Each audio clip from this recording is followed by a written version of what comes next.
सो hey learners, welcome back. Suppose कीजिए मैं आपको एक ऐसे सीक्रेट कैंडलस्टिक पैटर्न के बारे में बताता हूँ जो आपको मार्केट में रिवर्सल्स को आइडेंटिफाई करने में हेल्प करे। एक ऐसा ही कैंडलस्टिक पैटर्न है जो हमें रिवर्सल्स को एडवांस में प्रिडिक्ट करने में हेल्प करता है। तो इस वीडियो में हम जिस कैंडलस्टिक पैटर्न के बारे में बात करने वाले हैं वो है pin bar. Now the question is, what is pin bar? Simply pin bar एक रिवर्सल कैंडलस्टिक पैटर्न है जिसमें कैंडल की बॉडी छोटी होती है पर इसका एक साइड का विक बहुत लंबा होता है। ये दो तरह के होते हैं, बुलिश पिन बार और bearish pin bar. Bullish pin bar की फॉर्मेशन कुछ इस प्रकार है। इसकी बॉडी छोटी होती है पर इसका लोअर विक मतलब नीचे का विक लंबा होता है और अपर विक या तो नहीं होता है या ना के बराबर होता है। एंड इसका कलर मैटर नहीं करता, ये रेड भी हो सकता है और ग्रीन भी हो सकता है। बेरिश पिन बार का बॉडी भी छोटा होता है पर इसका अपर विक लंबा होता है और लोअर विक या तो छोटा होता है या तो नहीं होता है। सेम इसमें भी कलर मैटर नहीं करता, ये रेड भी हो सकता है और ग्रीन भी हो सकता है। नाउ अब इसके पीछे का लॉजिक समझिए कि क्यों जिसका लोअर विक लंबा है वो बुलिश है और जिसका अपर विक लंबा है वो बेरिश है। देखिए, बुलिश पिन बार का लंबा लोअर विक हमें बताता है इस पैटर्न के फॉर्मेशन के दौरान सेलर्स प्राइस को इस पॉइंट तक नीचे लेकर जाते हैं पर सस्टेन नहीं कर पाते क्योंकि यहाँ बायर्स की एंट्री होती है जो वापस प्राइस को ऊपर ले आते हैं।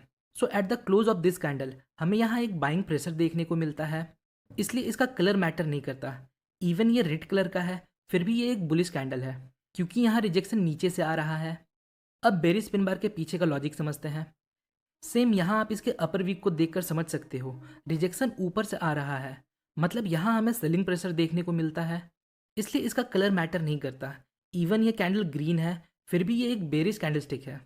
नाउ जो मोस्ट कॉमन मिस्टेक एक बिगनर करता है पिन बार को ट्रेड करते समय वो है जब एक पिन बार चार्ट पर फॉर्म होता है बिगनर्स यहाँ इमिडिएटली सिर्फ इस पैटर्न के बेस पर ट्रेड ले लेते हैं। बट पिन बार को ट्रेड करने का ये एक गलत तरीका है। इसे एक्सप्लेन करने के लिए मैं आपको दो सेटअप दिखाता हूँ। यहाँ हमारे पास सेटअप नंबर 1 है।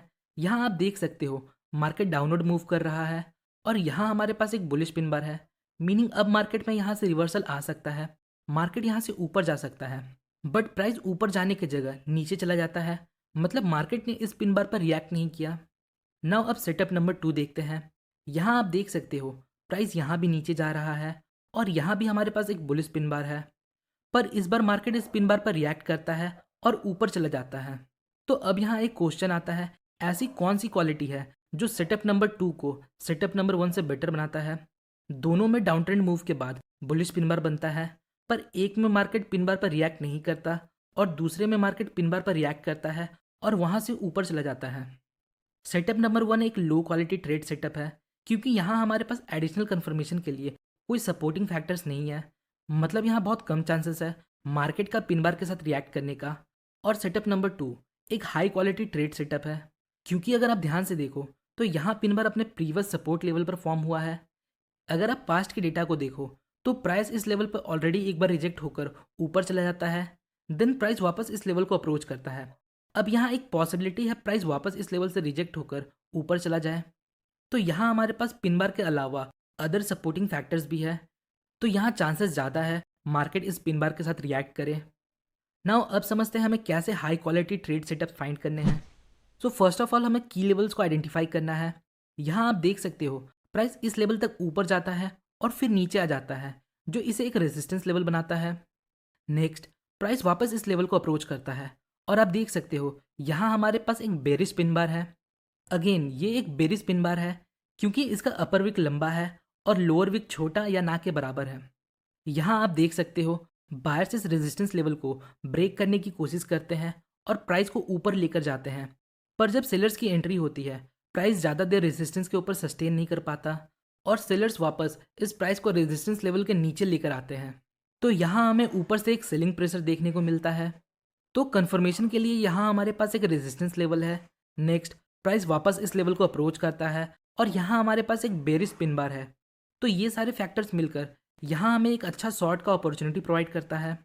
नाउ अब हमें रिस्क मैनेजमेंट के लिए हमें इसके हाई के ऊपर स्टॉप लॉस लगाना है और हमारा प्रॉफिट टारगेट स्टॉप लॉस का 3 गुना होगा और आप देख सकते हो यहाँ हमारा टारगेट अचीव हो जाता है।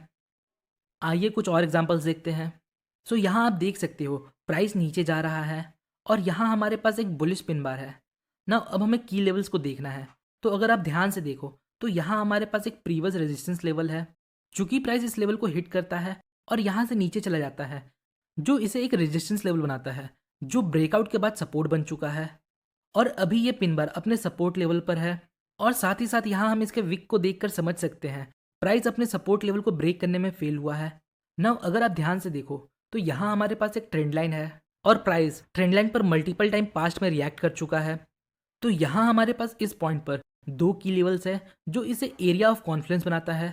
अगर प्राइस एरिया ऑफ कॉन्फ्लुएंस में है, इसका मतलब यहाँ एक हाई पॉसिबिलिटी है प्राइस का इन लेवल्स के साथ रिएक्ट करने का। अब हमारे पास मल्टीपल सिग्नल्स है जो हमें ये इंडिकेट करते हैं अब प्राइस यहाँ से ऊपर जा सकता है। पहला, हमारे पास लेवल ऑफ कॉन्फ्लुएंस है। दूसरा, हमारे पास एक पिन बार है। So based on the multiple factors हम यहाँ बाई कर सकते हैं। और यहाँ हमें अपना स्टॉप लॉस इसके लो के नीचे लगाना है और हमारा प्रॉफिट टारगेट स्टॉप लॉस का 3 गुना होगा। तो आप यहाँ देख सकते हो हमारा टारगेट अचीव हो चुका है। आइए कुछ और एग्जांपल्स देखते हैं।